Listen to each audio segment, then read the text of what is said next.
Unfortunately, to acquire rationality is not complicated. It simply requires knowing and working through a three-step process.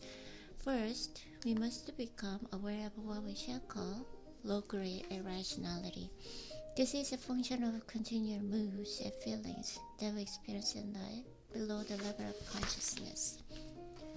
When we plan or make decisions, we are not aware of how deeply these moods and feelings skew the thinking process. They create in our thinking pronounced biases that are so deeply ingrained in us that we see evidence of them in all cultures of all periods of history. These biases, by distorting reality, lead to the mistakes and ineffective decisions that flag our lives. Being aware of them, we can begin to counterbalance their effects. Second, we must understand the nature of what we should call high-grade irrationality. This occurs when our emotions become inflamed, generally because of certain pressures. As we think about our anger, excitement, resentment, or suspicion, it intensifies into a reactive state. Everything we see or hear is interpreted through the lens of this emotion. We become more sensitive and are more prone to other emotional reactions. Impatience and resentment can bleed into anger and deep distrust.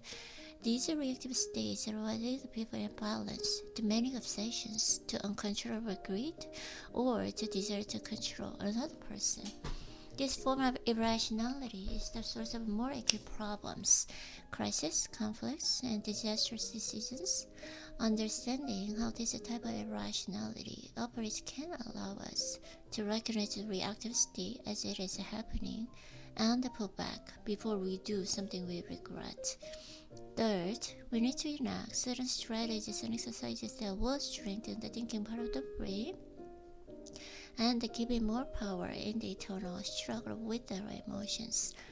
Emotions are continually affecting our thought processes and the decisions below the level of our awareness. And the most common emotion of them all is the desire for pleasure and the avoidance of pain. Our thoughts almost inevitably revolve around this desire. We simply recoil from entertaining ideas that are unpleasant or painful to us. We imagine we are looking for the truth or being realistic, when in fact we are holding on to ideas that bring a release from tension and soothe our egos, make us feel superior. This pleasure principle in thinking is the source of our natural biases. If you believe that you are somehow immune to any of the following biases, it is simply an example of the pleasure principle in action. Confirmation bias. I look at evidence and arrive at my decisions through more or less rational processes.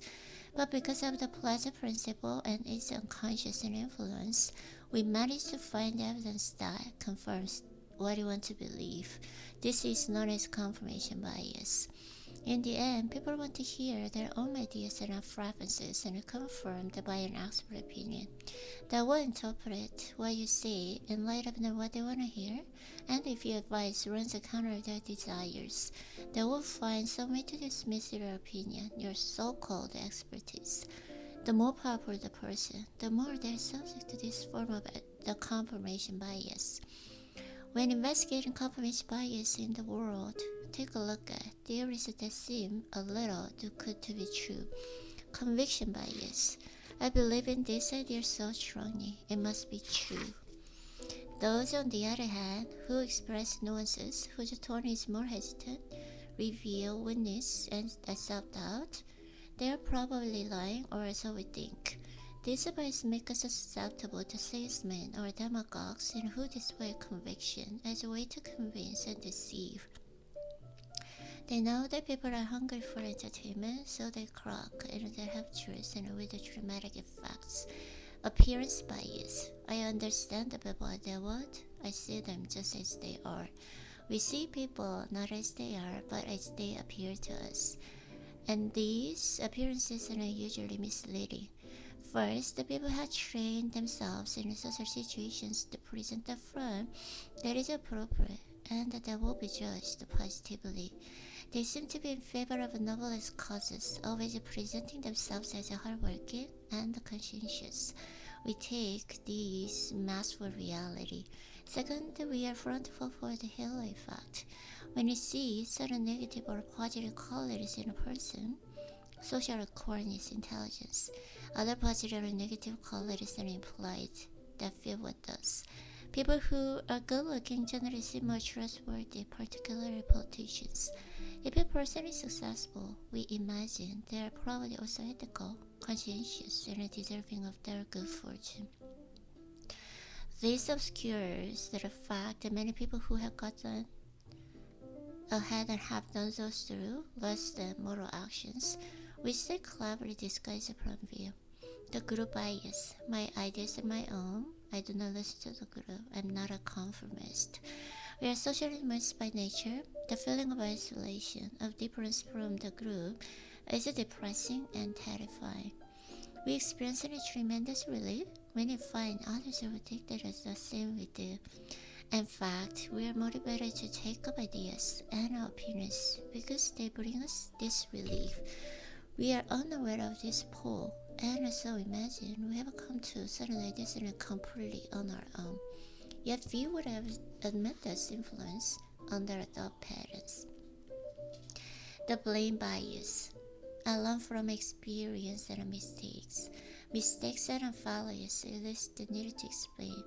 We need to learn the lesson and not repeat the experience. But in truth, we do not like to allude too closely to what we did. Our introspection is limited. Our natural response is to blame others, circumstances, or a momentary lapse of judgment. The reason for this bias is that it is often too painful to look at our mistakes. It calls into question our feelings of superiority. It pokes at our ego. Desire and emotion will blind us yet again, and we will repeat exactly some mistakes and go through the same mild, recriminating process, followed by forgetfulness until we die. Superiority bias. I'm different. I'm more rational than others, more ethical as well. Few would say this to people in conversation. It sounds arrogant, but in numerous opinion polls and studies, we asked to compare themselves with others. People generally express and vary some of this. It's the equivalent of an optical illusion. We cannot seem to see our faults and irrationalities and only those of others. We know, however, the reality, and so some people, perhaps all of us, are merely deceiving ourselves. Rationality and ethical qualities must be achieved through awareness and effort. They do not come naturally. They come through a maturation process. Beware the inflaming factors. Low-grade emotions continue to affect our thinking, and they originate from our impulses.